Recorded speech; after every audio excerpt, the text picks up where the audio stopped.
Assalamualaikum warahmatullahi wabarakatuh. Bismillahirrahmanirrahim. Alhamdulillahirabbil alamin. Wassalatu wassalamu ala asyrafil mursalin sayyidina wa maulana Muhammadin wa ala alihi wa sahbihi ajma'in. Amma ba'd. Ibu-ibu, bapak-bapak, dan saudara-saudara sekalian yang insya Allah dimuliati dan dirahmati Allah, mari kita mulai kajian subuh kita dengan berdoa bersama-sama. Bismillahirrahmanirrahim. Asyhadu an la ilaha illallah wa asyhadu anna Muhammadar Rasulullah. Raditu billahi rabba wa bil islami dina wa bi Muhammadin nabiyyan wa rasula. Rabbi zidni ilman nafi'a warzuqni fahman wa hukma wa alhiqni bis salihin. Amin. Alhamdulillah, kita panjatkan syukur kepada Allah Subhanahu wa taala yang pada pagi hari ini atas limpahan rahmat dan nikmatnya kita semua bisa hadir di masjid untuk salat gerhana bulan, dilanjutkan dengan salat subuh berjamaah, dan sekarang kita melanjutkannya dengan melakukan kajian subuh. Kita mohon kepada Allah Subhanahu wa taala semoga seluruh rangkaian ibadah kita di pagi hari ini sejak dini hari tadi diterima oleh Allah Subhanahu wa taala. Amin ya rabbal alamin. Pagi ini kita masih melanjutkan kajian kita tentang doa yang memohon supaya hati kita ini dibersihkan dari nifak, amal kita dibersihkan dari riya, lisan kita dibersihkan dari dusta, dan mata kita dibersihkan dari khianat. Mari kita ulangi doa yang diajarkan Nabi itu. Bismillahirrahmanirrahim. Allahumma tahhir qalbi minan nifaq wa amali minar riya wa lisani minal kadhib wa aini minal khiyanah fa innaka ta'lamu kha'inatal a'yun wa ma tukhfis sudur. Kita sudah menyelesaikan 3 poin yang pertama. Dibersihkan, disucikan dari nifak hati kita, disucikan amal kita dari riya, dan disucikan lisan kita dari dusta. Pagi ini kita memasuki poin yang keempat. Wa'aini minal khiyanah. Ya Allah, sucikan mataku dari khianat. Bapak dan ibu-ibu yang dimuliakan Allah, sebagaimana kemarin sudah kita sampaikan bahwa yang namanya berbohong, berdusta, itu merupakan salah satu sifat mustahil Nabi. Bahwa Nabi mustahil punya sifat bohong, lawannya adalah sifat wajib Nabi. Nabi itu bersifat sidik atau benar. Nah, sifat khianat itu juga merupakan sifat mustahil Nabi. Mustahil Nabi itu bersifat khianat. Nabi itu sebaliknya, dia punya sifat wajib amanah. Jadi khianat itu lawannya adalah amanah.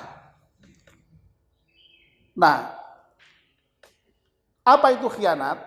Karena khianat ini merupakan lawan dari amanah, dan khianat ini mungkin barangkali jarang kita dengar maknanya. Mungkin yang paling gampang dengan memahami makna amanah dulu. Amanah itu adalah kepercayaan. Kepercayaan yang diberikan kepada kita itu amanah. Kita diberi amanah anak. Jadi kalau anak itu merupakan amanah, itu berarti kita dipercaya oleh Allah, dititipi anak. Harta itu amanah. Berarti harta itu merupakan kepercayaan Allah yang diberikan kepada kita. Nah, karena itu merupakan kepercayaan, maka amanah itu berarti orang yang kemudian ya betul-betul melaksanakan ya, apa yang dititipkan Allah, apa yang dipercayakan Allah kepada kita itu sesuai dengan yang memberikan amanah itu, sesuai dengan yang mempercayainya itu, sesuai dengan yang menitipkan itu. Ya. Jadi kalau kita itu disebut sebagai pemegang amanah, ya anak kita perlakukan sebagai amanah Allah sesuai dengan kehendak Allah. Harta kita begitu juga, jabatan kita. Nah biasanya jabatan ini dikaitkan dengan amanah, amanah itu dikaitkan jabatan. Kalau ada orang mendapatkan jabatan baru, doanya semoga bapak-bapak bisa menjalankan amanah atau memegang amanah. Ya. Tetapi pemegang amanah ini sulit. Ya. Menjalankan amanah ini sulit. Ya. Sering orang kemudian lalu tidak bisa amanah, sebaliknya menjadi khianat. Khianat itu ya tadi tidak memegang amanah, tidak setia. Ya, tidak setia, ya. Itu tidak amanah namanya. Berarti khianat. Ya, khianat itu tidak setia. Nah, Bapak dan Ibu-ibu, yang menarik ini kata khianat itu dikaitkan dengan mata.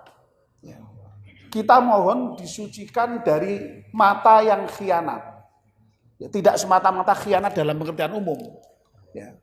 Jadi sebenarnya ya kalau khianat itu ya dihindarkan dari khianat dalam keseluruhan. Tapi dalam hadis ini lebih khusus lagi khianatnya mata. Ya. Dan memang dalam Al-Quran itu diantara pengetahuan Allah itu, maha ilmunya Allah itu, bahwa Allah itu ya'lamu kha'inatal a'yun wa ma tukhfis sudur. Allah itu maha mengetahui apa yang dikhianatkan oleh mata dan apa yang disimpan di dalam hati. Nah ini pengertiannya agak mungkin tidak mudah ya. Kalau hati bersih dari nifak itu mungkin kita bisa langsung menangkap. Amal dari riya kita juga langsung bisa menangkap. Tapi kalau lisan yang tidak berbohong juga bisa menangkap. Tapi kalau mata yang khianat itu bagaimana? Mata yang tidak amanah itu bagaimana? Mata yang tidak setia itu bagaimana? Nah, menarik penjelasan Ibnu Abbas. Ibnu Abbas itu salah satu sahabat Rasulullah, putranya Abbas. Abbas itu paman Rasulullah. Jadi Ibnu Abbas itu berarti ya masih apa itu berarti? Masih sepupu ya, sepupu Rasulullah. Ya dalam kitab tafsir Ibnu Katsir itu begini, singkatnya saja karena waktunya pendek saja. Pemilik mata yang khianat itu adalah seorang laki-laki yang kebetulan dia bertamu di dalam keluarga. Yang di dalam keluarga itu ada wanita yang cantik. Lalu mata itu ketika ada yang laki-laki, bapaknya begitu, itu ya setia gitu ya. Orang ndelok wanita cantik tadi itu. Tapi begitu misalnya ada kesempatan lirik jelalatan, ya. Atau juga misalnya sedang ada keluarga yang lewat dengan keluarganya, dengan anak-anaknya gitu, kita duduk itu lalu kemudian delalahnya ada yang cantik juga begitu. Itu sama ya.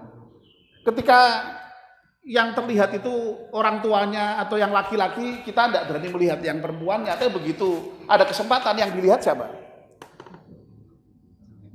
Yang perempuan cantik itu bahkan mencuri-curi Masya Allah, itulah khianatnya mata. Nah kalau itu ukurannya loh, kita itu ya Masya Allah itu ya. Saya kira tidak hanya laki-laki, perempuan juga lah ya. Jadi kalau pembacaan mubadalah itu begitu. Jadi saya kira tidak hanya laki-laki, perempuan pun juga mungkin begitu. Ya, cuma bedanya katanya perempuan itu rada lebih malu-malu lagi, ya itu aja.